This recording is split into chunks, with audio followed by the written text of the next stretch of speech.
Oh, the sweet sounds of the Jerry Cherry Band. Yes, Bedford Avenue. I am feeling it. We had a Bedford Street in Johnstown, PA, where I grew up. My name is Bryan Anthony Davis. This is The Hangover. Jamming with me tonight is my good friend, Tone Deaf, Tony Defeo. What is going on? Good to see you, Brian. We had like a Wayne's World moment when the guys were like, back in the. I can see you and I as a Wayne and Garth. I can see that. Yeah, absolutely. That would be great. Yeah, we are missing somebody today. Shannon White is he's taking care of business right now. He might be coming on in, and if he does, that makes things so much better. If not, no problem. We will definitely see him next week. So it is great to see everybody in here. Some familiar names in: Jared Devil, Johnny Bravo, Brian Brown. And we know what everybody's going to be talking about. But before we get into that, Tony, did you get a chance to check out a great episode of Let's Ride this morning? I did not. You're supposed to lie and say yes. I cannot lie. But I will check it out because I always listen to that show. So I will check it out at another time. I usually don't listen to it on Monday because I'm usually writing or something. Fantastic episode. So if you did not get a chance to check that out, go ahead and do that. The show's over the weekend, including the Friday night six pack, including, guess what else? Including Touchdown Under. We Run the North. We had the Steelers Power Half Hour and the Q&A, which I got a chance to do with one of the What Ian's Talking About guys, not Kyle, but Greg. So Greg making his debut on YouTube and Facebook, and it was great. So one thing, the other show that you missed that just came on a couple hours ago, it was Bad Language. And right at the very end of Bad Language, I mentioned that, wow, there's going to be a new stadium name for Heinz Field. And because when I was recording it, I'm not going to lie to you, I was recording it last night, probably around 11 o'clock at night when the news came in, and it beeped in right at the end of me recording. So I brought it up. We did not know that there was going to be a new name today. And help me out with this. Make sure I'm correct. Acrisure. As far as I know, that's the right pronunciation. Acrisure Stadium. Yeah. Tony, let me ask you a question before I ask you whether you like this name or not. Let me ask you this. When you hear that there's a new name, does it even matter to you? Not really. I mean, this is fairly new, I guess, for Pittsburgh sports fans. I mean, there was the whole Mellon Arena thing after the Civic Arena, but that's the only other real example. The PPG name came in after Consol Energy Center for the Penguins Arena, but that was such a short time after that place opened that really wasn't a big deal. So I could see why other people would be upset by it, but I mean, it doesn't matter to me. I mean, it's still the same place. And so, interesting thing, and Dave Schofield brings this up, and I don't have it exactly correct, but it's the Pittsburgh Exhibition Conference Committee, or whatever, the exhibition center, whatever it is called, that actually owns the stadium. So it's not the Rooneys that are doing this. So don't complain to the Rooneys about this, because it's not. But have you seen anybody saying, cool, that's a great name? No, it's like when New Coke tried to come out with New Coke. It's that kind of reaction. 1985, yeah.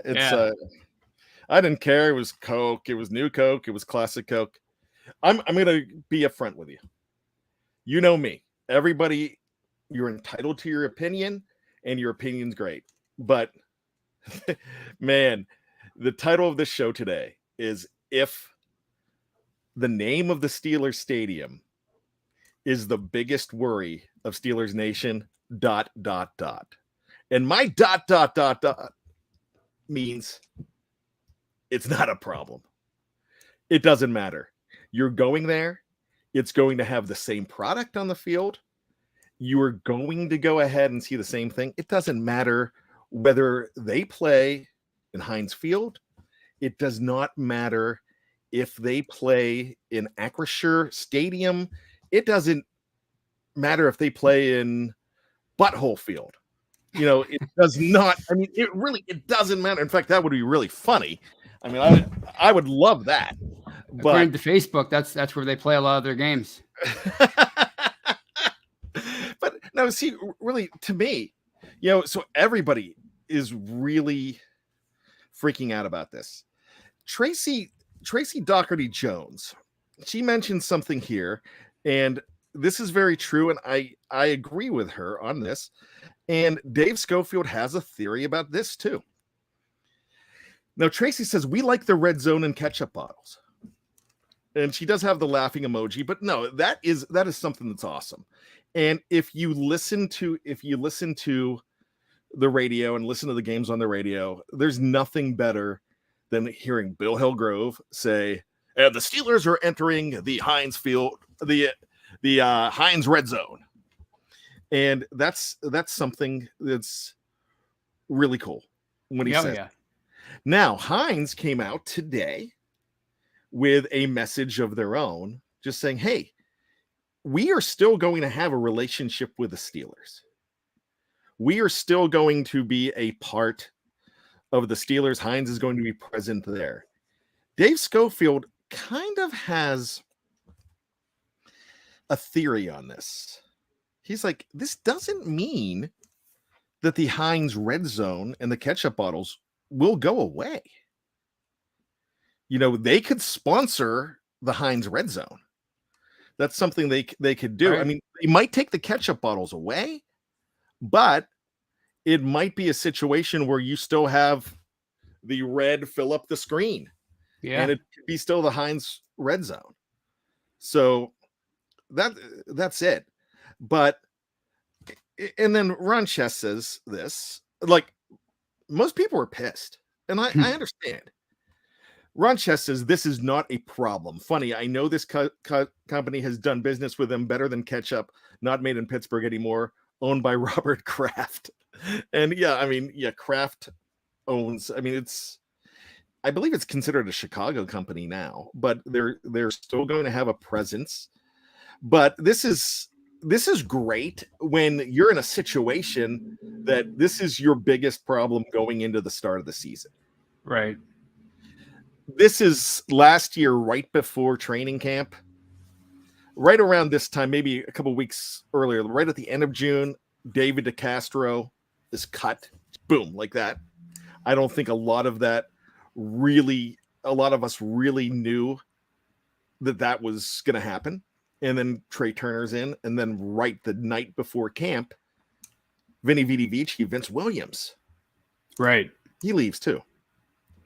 So I'm seeing a lot of terrible names. I'm seeing a lot of things up here. Acrisure, don't like it. I love it. Steelers Freak says, I'm Acrisure. I don't like it. And that's really funny. You know what? Like I said, I don't care where they play. As long as there's a quality product on the field, it just doesn't matter. And you know why I love the fact that it's Acrisure? Because they opened the checkbook. Yeah. Somebody had to do it. Yeah. Somebody did it. I mean, really, Acrisure to me should be heroes. Right. They bought it. There's naming rights. Sure, we would love it to be Rooney Field. Everybody, sure, it'd be Paul Brown Stadium if you're a Bengals fan. Right. Sure, you would love that. But that's not where we are. Nobody complains about PNC Park. Nobody complains about PPG. And now, before anybody says, well, it's Pittsburgh Paints, it's Pittsburgh National Corporation, or whatever PNC stands for.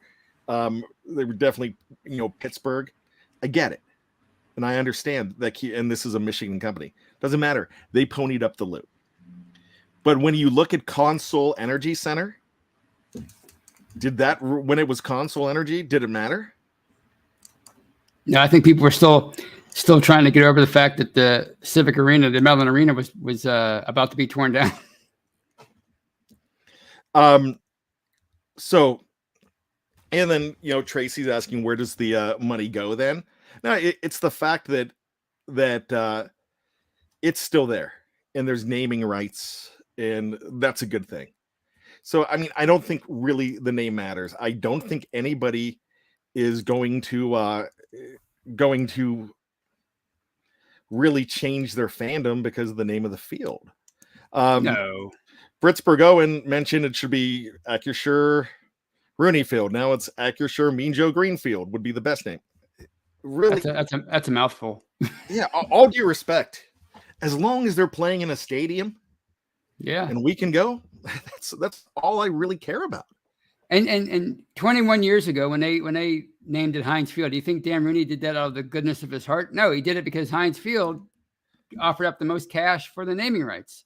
I mean, they're a big corporation too. They might be based in Pittsburgh, but people say it's a business. Well, it was a business back then when they named it Heinz Field. It just happened to be they named it after a company that was has its roots in Pittsburgh. I mean, it's no different. It's just I think people are freaking out because they don't know this company. But if they were more familiar with it, it wouldn't be as big a deal. So I broke this news to my wife last night, and she was sad about it because we had one of our very first dates. I mean, at Heinz Field, January 1st, 2006. Jerome Bettis' last game. Everybody's heard me talk about this, and I talk about it ad nauseum, and I realize that. And so when we got our dachshunds, we named them Heinz and Palomalu. Palomalu was the girl, so we called her Polly. Heinz was the boy, and we named him Heinz Ward Davis, but we spelled it Heinz. And people were telling me, well, that's not how Heinz Ward spells his name. I'm like, I know how Heinz Ward spells his name. We're naming it after Heinz, not the ketchup, the field, and we're naming him Ward. It doesn't matter how we do it. But I would love it to be called Three Rivers Stadium again, Ryan Killen, presented by that's fine, and that's done too. But the problem, because Ryan Killen says, how about Three Rivers Stadium presented by XXXX? So it could be by Acrisure, and I love it. However, then it becomes Three Rivers. You're going down to Three Rivers. Right. No one's going to be calling it Three Rivers presented by Acrisure. But what would happen is they're really not getting the name. Right. So I love that this is our biggest problem, and that's fine. And somebody else agrees with me. Danny Don Hawker, I hope I pronounced that right, asked how it's pronounced, and it's Acrisure. We're pretty sure it's Acrisure. Margarita Martinez Vera, coming from the Facebook side, says, if a stadium name changes our biggest problem, hence the name, then we got no problem. Go Steelers. Glad I was at the last win versus the Ravens at Heinz. I still got that. Just me. Now, guess what? Ben comes out today. Ben was kind of devastated because he played Ben played at Heinz Field more than anybody. And his very last game was the last game at Heinz Field. Right. And so it's fitting that they went out together, and we kind of forecasted it when that game we were talking on the post-game show, Jeff, Dave, and I, that this is probably the last year of the name. And then we didn't hear anything about it. And I was thinking about this last week. I was like, are they going to name it something else? Well, since they haven't done it now, it's probably safe for another year. But no, the name's gone. And I think that's fine. Now, last year you had an article, Tony, is what would Steelers fans do if they had to change the name of the Pittsburgh Steelers, like the Washington football team, like the Washington Commanders? And people freaked out on you for just even suggesting it. Right. But that's a little bit different, I think. Yes. But imagine if we were changing the name of the Steelers. It would probably affect people, but eventually I think you would grow into it, right? I think eventually you'd grow into it. I mean, they changed from the Pirates to the Steelers many, many years ago. But nobody cared. Nobody cared, right? That's yeah. I think it would be a lot more devastating if right. the Steelers had to change their name. Right. Or if they change their uniforms or something like that. Well, that's true. I mean, I'm still bothered by the numbers. Yeah. I want the block numbers back, and I want that back because I don't love the rounded numbers. Right. I'm used to it because it's been since 1997 since they've had them. Right. But I would love it if they went back. But it doesn't change my love for the team, for the situation. Look, am I jumping for joy that it's Acrisure? Nah. I mean, yeah. I mean, no, I'm not excited about it. No, but I mean, every fan base has pretty much, except for the rare exceptions like Packers fans and oh my gosh. Yeah. I mean, every fan base has had to deal with this over the last 20 years or so with these corporations becoming bigger players in the naming of stadiums. I mean, it's the NFL is trying. The NFL is like trying to maximize every revenue stream it can now. These owners. I mean, you would think the TV contracts would be enough to make them satisfied, but no, they want to maximize everything, and that goes all the way down to the naming rights. So it's a whole new world, and we're in a whole new era, and it's going to be few and far between that you're going to see venues named after anything other than a corporate sponsor. Yeah. So my gosh, if they had to do Lambeau, man, we would be a freaking not us, Madison Square Garden. What if they changed that? I mean, it's anything could be free game. Right. And so I understand it. So this kind of makes me think that we've had things happen before in Steeler Nation where, and not exactly, I mean, some things that might affect playing. I mean, this doesn't affect the players at all. But we've thought about things in the past, and things have come up, and I asked you to compile a list of some things. So I'm going to ask you to bring that up. What kind of things that we as Steeler Nation were upset about at the time that thought that this would be a big deal, and it turned out not to be? Well, I remember 14 years ago, the Steelers they went into the season with the most difficult schedule in what, like 25 years, the 08 Steelers, and they kind of cruised right through that.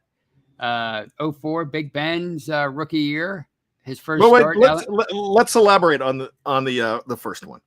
Okay. So that was the 2008 season. My gosh, they had the Cowboys, the Giants, the Eagles, which they lost to the Eagles in week 3. They lost to the Giants in a game that I went to. That was the James Harrison at long snapper. And it was a lot of people remember it because of James, but also Santonio Holmes had a little weed excursion in his SUV, and he was out for that game. Inactive, yeah. So that they had them, of course, the Cowboys in that awesome game in I think November, Deshae Townsend with the pick 6, and they were losing a good bit of that game. They had a very tough schedule. They had their toughest schedule in what was said to be 35 years or 34 years, and the last time they had a schedule that tough was 1974. They won their first Super Bowl. It's the last time they had the really tough schedule. Well, there they did it again. They won the Super Bowl. Yeah. So it's one thing about the Steelers that when something like that happens, when you have that really tough schedule, what happens? They play up to it. Right. So here we go.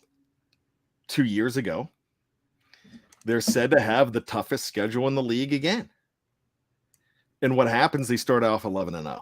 Now, that season went to hell, Tony. Oh, yeah.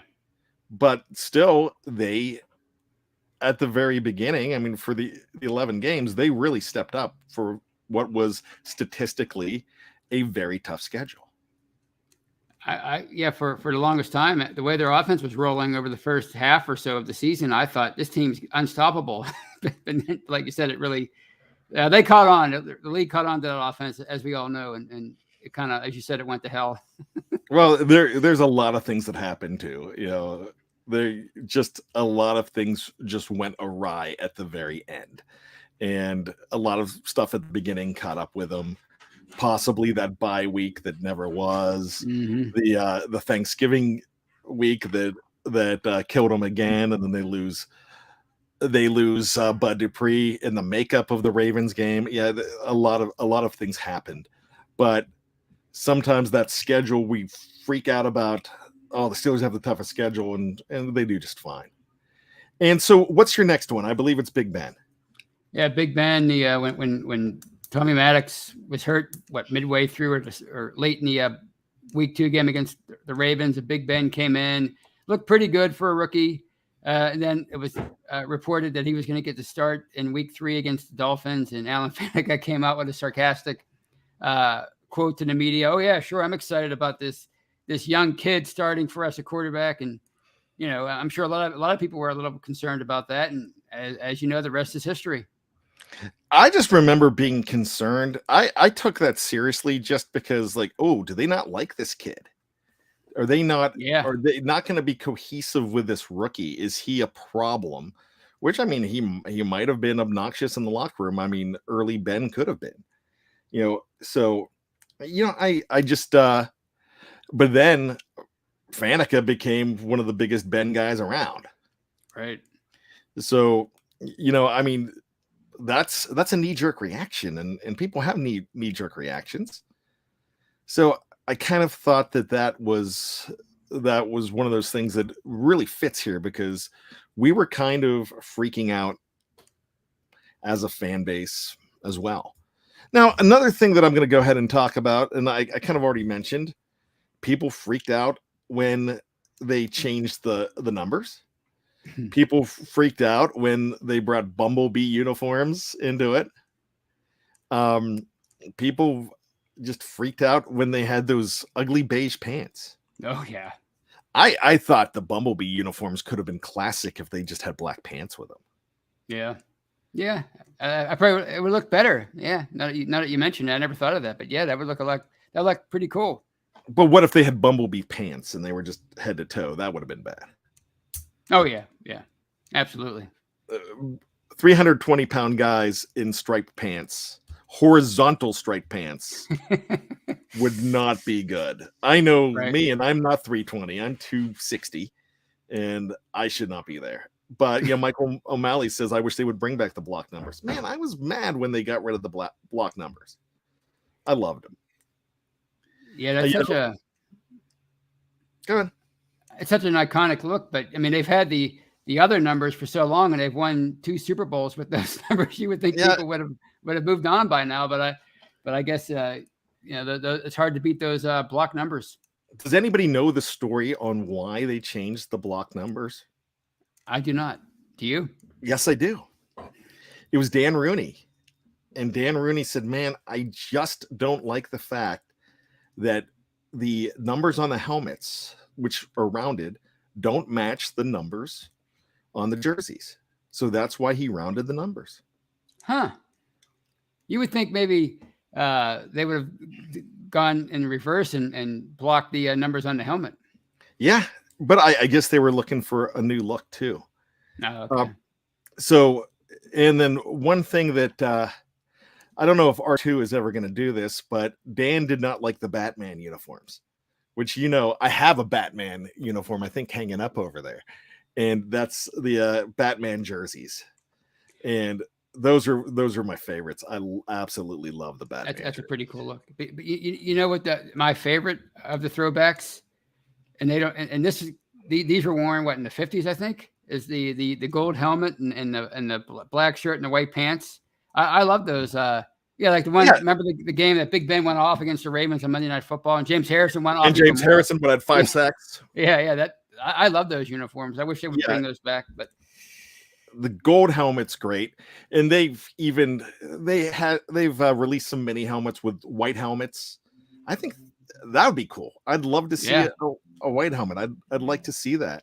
You know, if I was a Patriots fan, I would still be longing for Patriot Pat and the white helmets and the red jerseys, and they're going to do them as a throwback this year. But I would probably hate them less if they wore red, but I still hate them because they are red. You know, that's just like we were talking about everything else. Like the name doesn't matter, and so then if the name doesn't matter, then the uniform doesn't matter either, as long as you get quality play. So I think that's the entire thing. Michael O'Malley says they should use the all white uniforms for away games. Oh, how cool would all white be? That would be really. Did they have those in the early 70s? They did. Yeah, that would look pretty cool. I'm surprised they haven't tried that. Yeah, I mean, see, I'm a uniform guy, and I would kind of love that. We do have breaking news.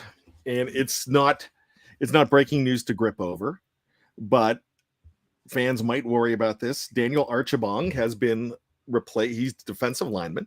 He has been replaced on the reserve retired list, according to Pro Football Talk. So there's some news. I mean, what's significant about that is that's a 90-man roster spot.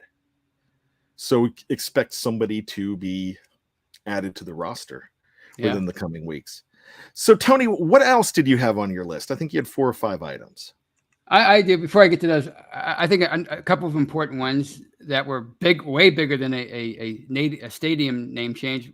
When Noah retired and Bill Cowher took over, I was like, oh my gosh, I can't imagine anybody else roaming the sidelines. And obviously that turned out fine. And then when Cowher retired or resigned, I guess you can call it a retirement now, in 2007, I was like, oh my gosh, what are they going to do? Because I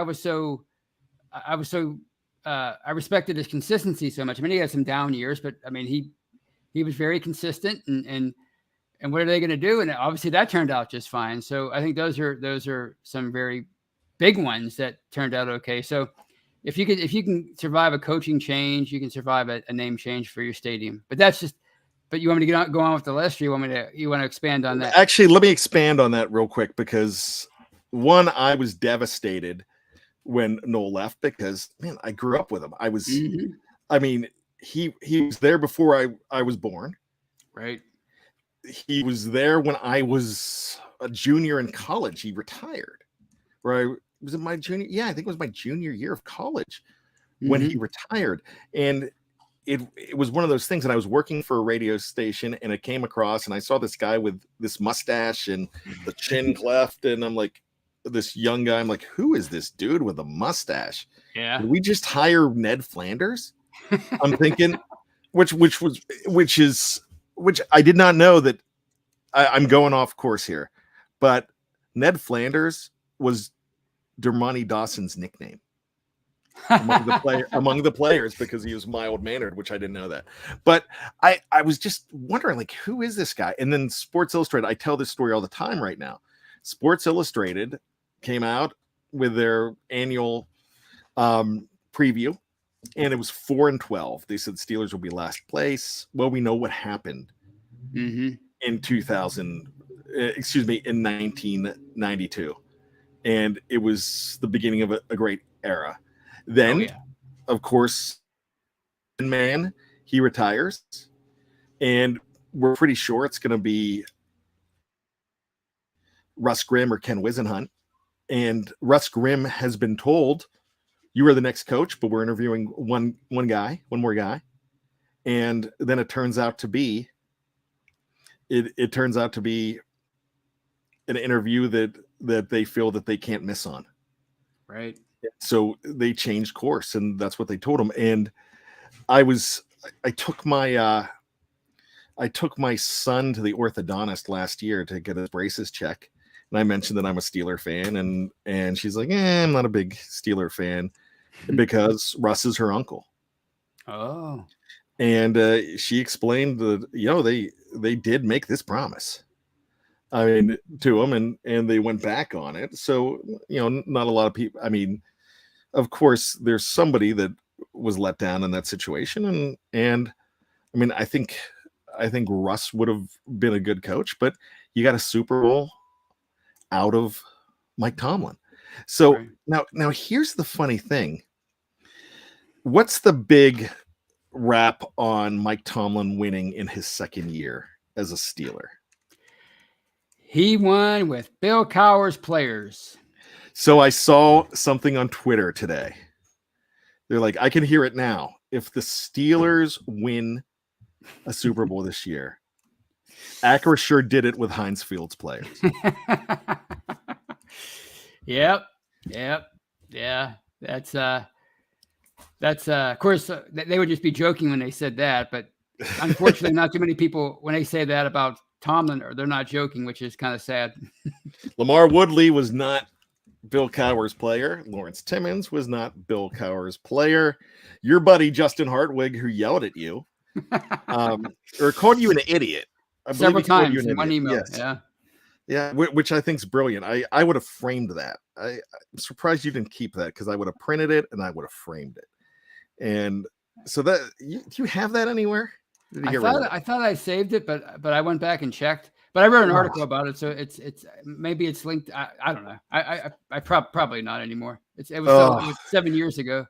I would be dying to see that. I think that's awesome. And no disrespect to Mr. Hartwig, but I mean, I just love the fact that he was reading your article. That's great. Yeah, I was when I first got the email, I'm thinking this is somebody with a similar name, or somebody who is a big Justin Hartwig fan, but no, it was actually Justin Hartwig. So what's the rest of your list look like, Tony? Well, I remember for years we fought over we showed disdain for the NFL expanding its regular season from 16 to 17 or 18 games. And, it's watering down the sport. Well, they did it. Was it last year, the first year, right? Nobody really complained all that much. I don't think anybody even noticed. And now here we are. We're in year 2 of it, and it's just a normal part of the NFL. And back in '78, they went from 14 to 16. I wonder if anybody said one word about it. Of course, they might have if social media was around, but yeah. So I think that was something that we all complained about, and we'll probably do the same thing when they go from 17 to 18 games, which is inevitable. But it'll probably eventually be just fine. And what are your thoughts on the 17 game? Does it bother you at all, or have you just accepted it as a normal part of the NFL now? It really does. It doesn't bother me at all. The only thing I don't care about preseason. Just like the only reason I really watch preseason is because I'm invested and I know who these guys are because I talk about them every day. Right. And I have to know. I mean, gosh, do you remember back in 2019, everybody knew from BTSC, and there wasn't a lot of us. I mean, where there's 20 of us now, there was 5 or maybe 6. And we knew who Duck Hodges and Tuzar Skipper were because they came in that rookie mini camp. They got their tryout. They got an invitation to the team, and we had to talk about this guy. So I knew all about his award, Duck Hodges, his awards. Yeah, right. I knew everything about him. I knew about why his name was, and I wanted to watch this guy because I was excited about Duck for one reason, and it's the fact that he won the equivalent for the Heisman Trophy in that division of football, that lower division. So, I mean, and he broke records. He broke Steve McNair's records. Right. So I'm thinking, hey, this guy could be good. And he was a folk hero, a cult hero for a little bit in Pittsburgh. I mean, the clock struck on him. Right. But, it was a lot of fun. So I liked watching those fourth games. But here's the problem with the fourth game. The fourth game, and we make a big deal out of it. We make a deal on who is going to be the final cut on the roster and who is going to make the squad. And then how many times does the one guy win the last spot on the 3-man roster and he's never heard from again? Tuzar Skipper was one of those guys. I mean, there's guys like that happens, and we make a big deal out of that last part of the roster spot. So that fourth game, when you're not seeing these guys, yeah, it's kind of a big deal. Last year, I believe Sam Darnold for the last game, which was the Carolina game, played the entire first half when the Steelers did not have to start anybody major in that game because they had a fourth preseason game. So, as far as that goes, I didn't care. I didn't care whatsoever. I kind of thought they should have expanded the roster, and some people, Michael O'Malley, saying that. I kind of thought they should have given more opportunity, but they're doing a really good job with a practice squad. It really makes no never mind. It gives us an extra game. Right. Yeah. I mean, for the fans, I think it's a better because you're paying the same amount, whether you pay for a preseason ticket or a regular season ticket. So you might as well get the regular season value out of that. Yeah. And so every other year, and I like how they're doing it. They're rotating. So, the NFC has that extra game this year. So the Steelers have 7 home games. And no, I'm sorry. The Steelers have 8 home games, and you're going to get 9 for the NFC. So, I mean, it kind of works. It's even. So, I'm fine with their roster. That's something that I was actually really happy for, because I love the idea of having an extra game.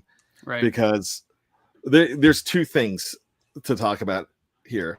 The main thing is the fact that here at BTSC, a lot of the decisions made that the NFL makes, they affect us differently at BTSC just for the way we cover it.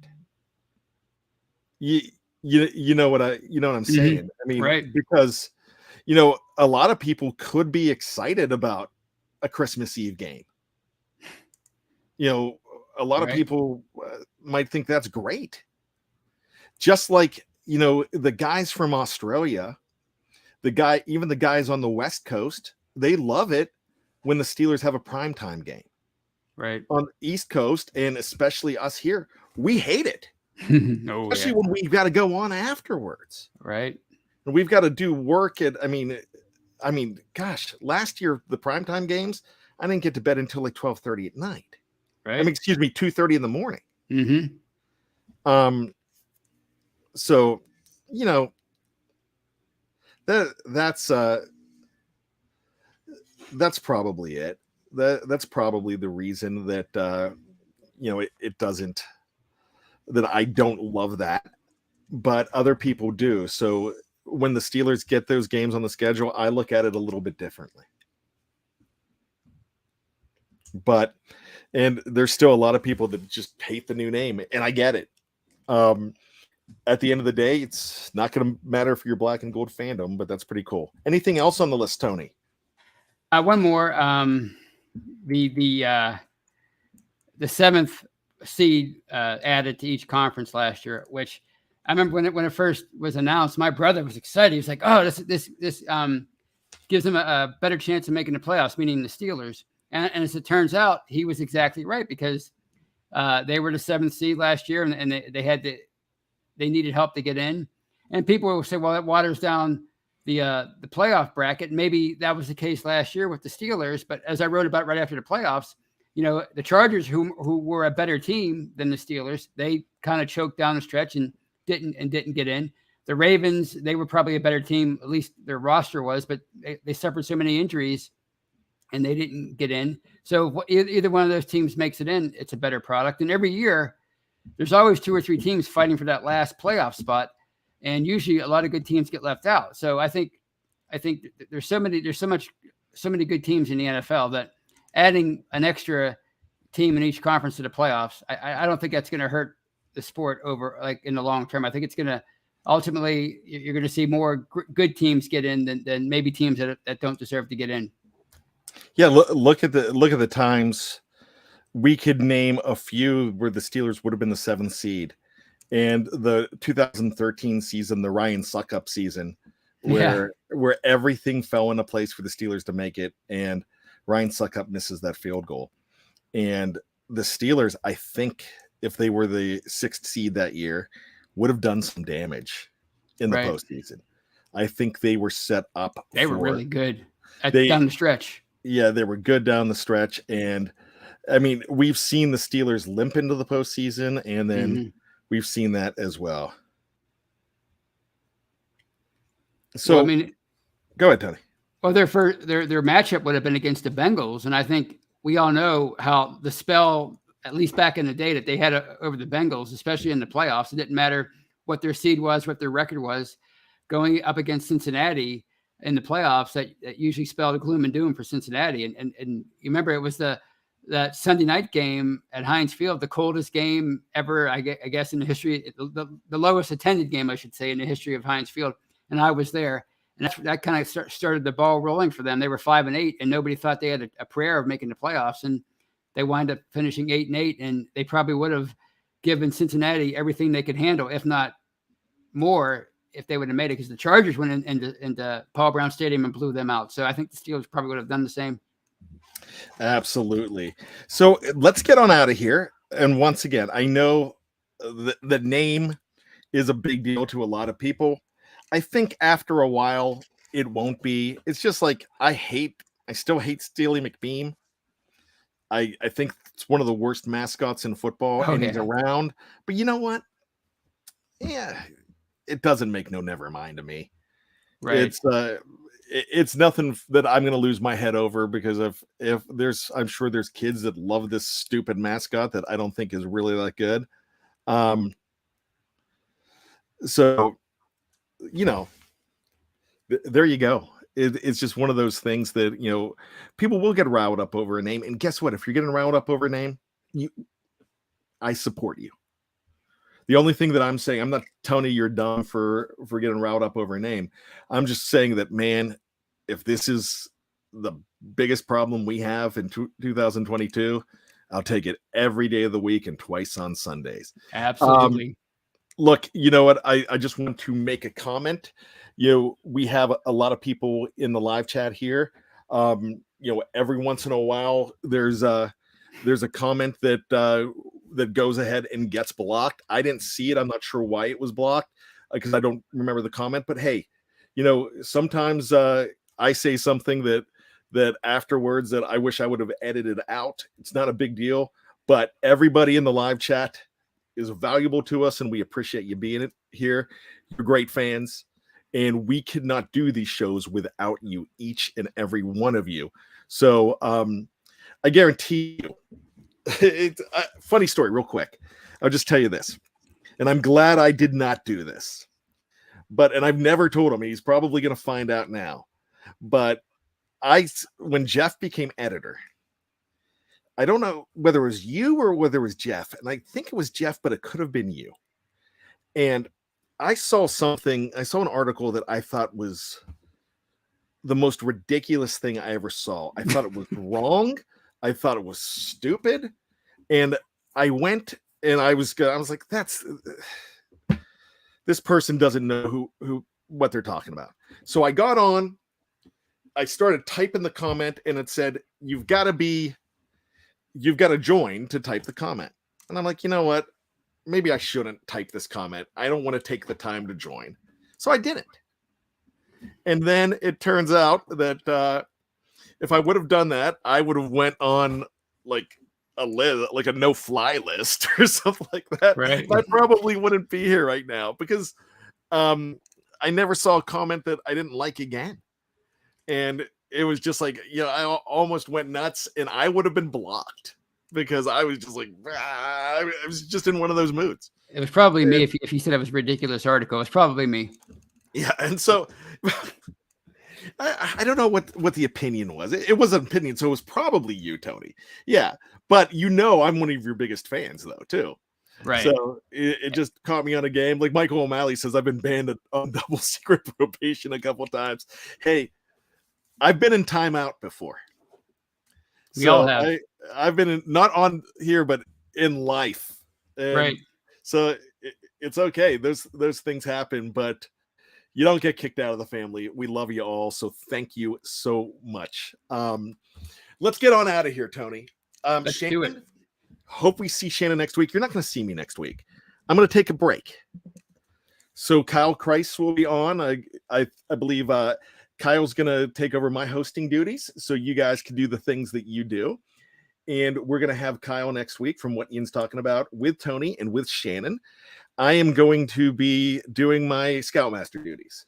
So I'm going to take care of my troop and try to turn them into Eagle Scouts and work on that. And it's something that I've been doing for a few years now, and it's a labor of love, and I really enjoy it. And it's something that I take a week off every year to go ahead and do. Both of my kids are in Scouts, and it's something wonderful for me. So I'm gonna take some time off. Still gonna do my producer duties, my podcast producer duties. I'll be able to do that, but you won't hear me on this show next week. You won't hear me on the preview. I'll still do bad language. I will still do my other show. Here we go, the Steelers show with Kevin Smith. So we'll go ahead and pre-record those. But thanks so much for supporting us. Hey, once again, cannot do these shows without each and every one of you in the live chat, each and every one of you that listening maybe 3 days from now, in your car, in traffic, that security guard that is keeping a building safe or keeping us safe, that sergeant on duty, that nurse that is on the night shift, that person at Sheets that is manning the pumps at 4 a.m. You know, that late night waiter at Dick's Diner. You know, I mean, or Eaton Park or Denny's. You know, you know what? We appreciate all of you. So thank you so much. So there's something we need you to do. 1, we need you to stay safe. 2, we need you to be true to yourself. Most important thing, be you. Don't stop being you. And 3, always be behind the steel curtain. And just when you think you got all the answers, Tony Defeo, we keep changing the questions. All right, I'm going to try to be Shannon. Woo! Keep your feet on the ground and keep reaching for, what are they, Tony? Hypocycloids. They are the hypocycloids. Let's cue up JCB. That's the Jerry Cherry Band. And we are out of here. Stop and check them out.